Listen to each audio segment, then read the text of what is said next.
We'll start back on the homepage, and I'm going to move to the second tile, Develop Goals and Assessments.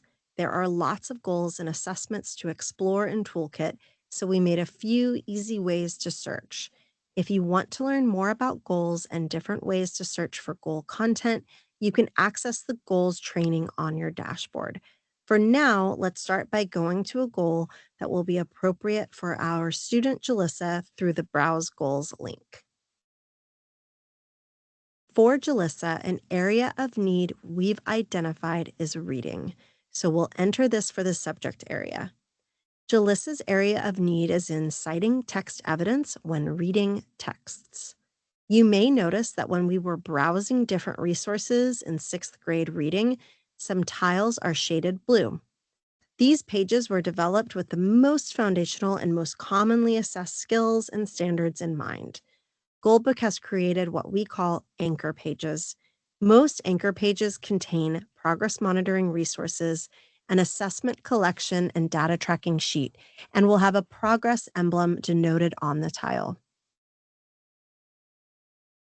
We are now looking at an anchor page.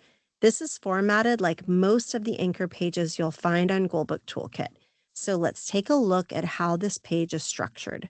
On the right side of the screen, we see the standard RL61.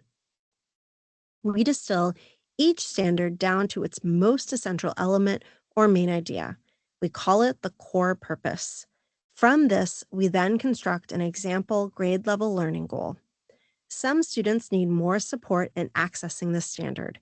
It's still important for these students to access the grade level curriculum. Here, you will see that most of our anchor pages offer 3 access points, each with its own annual target and aligned progress monitoring resources.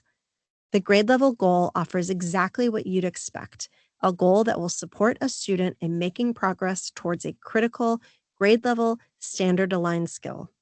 The approaching goal is an adaptation of the grade level goal. It's intended to preserve the integrity of the grade level expectation. The complexity of the skill and/or task has been decreased. Accommodations have been included.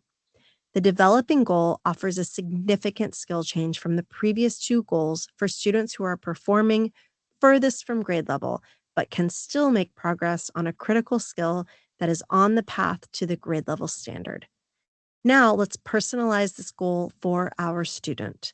The approaching goal is the best place to begin based on the most recent data I've collected for Jalissa. When I click into the text box, I can start editing it.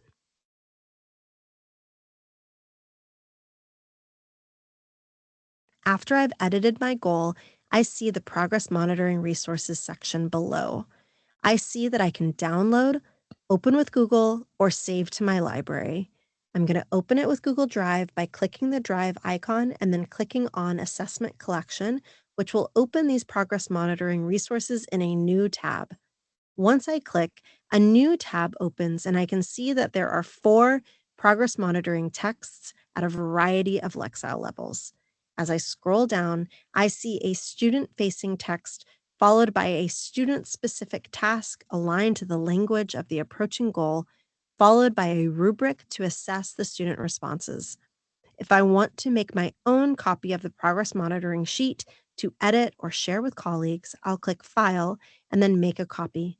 This will prompt me to rename and save a copy to my own Google Drive. If you don't have access to Google Drive, you can download the resources from the goal page by clicking on Download. Let's go back to the goal page. Also embedded in the progress monitoring resources is a data tracking sheet that I can download, save, or open with Google Drive. Once I do, I have a quick and easy way to track progress on this annual target. I'm going to open it with Google Drive by clicking the Drive icon and then clicking on Data Collection Sheet, which will open this in a new tab. Just like I did with the progress monitoring resources, I'll click File and then Make a Copy. This will prompt me to rename and save a copy. Once I make a copy of the data tracking sheet, I can go back to the tab where I edited my approaching level goal, and then I can click Copy beneath the goal. I'll move back to the data tracking sheet, select the sample goal text, and paste it my own goal. It's important to note that you do need to edit the annual target with the changes you made in Goalbook. It does not do this automatically. I now have a ready-made data sheet where I can track my students' progress toward their goal. I'm going to click back to my goal page and scroll below the progress monitoring resources. Here I see quarterly objectives. I can expand this section to see short-term objectives with expectations aligned to the annual target. These objectives are focused on skill changes so that students are on a successful path to the annual target. There's another important resource for progress monitoring provided with our Universal Design for Learning strategies. To find this resource, I'm going to navigate back to the homepage by clicking Goalbook Toolkit in the top bar and then to the green Discover Strategies and Supports box. I'm going to select Browse Strategies, which will take me to our full menu of UDL resources. I'll type progress monitoring into the keyword search where I'll see a variety of strategies. I'm going to select progress monitoring with 15 downloadable resources by clicking that box. When I do, I'll see a summary of the strategy at the top of the page, as well as its alignment to the UDL framework.